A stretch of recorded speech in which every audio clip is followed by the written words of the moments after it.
She stood very still, almost like a shadow. Only her heavy breathing showed she was alive.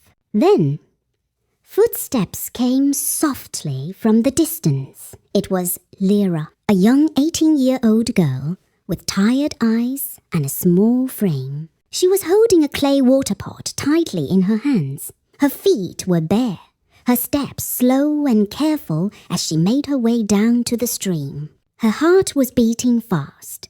She looked left and right several times, afraid of what might be hiding in the shadows, unknown to her that someone was actually there. At home, her stepmother had shouted at her earlier that night, "Lyra, if you don't go and fetch water this minute, don't sleep in my house." "Lazy girl," Lyra had pleaded.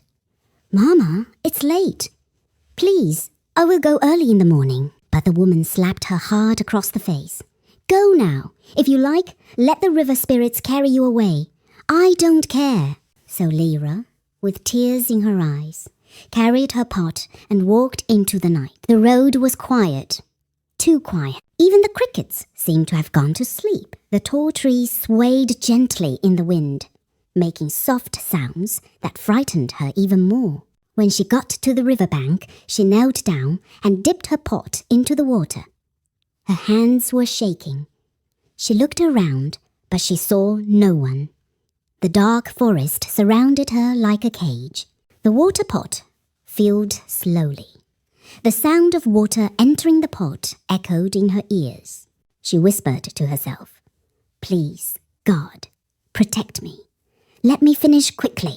When the pot was full, she lifted it carefully onto her head. Her hands trembled. Her heart beat faster.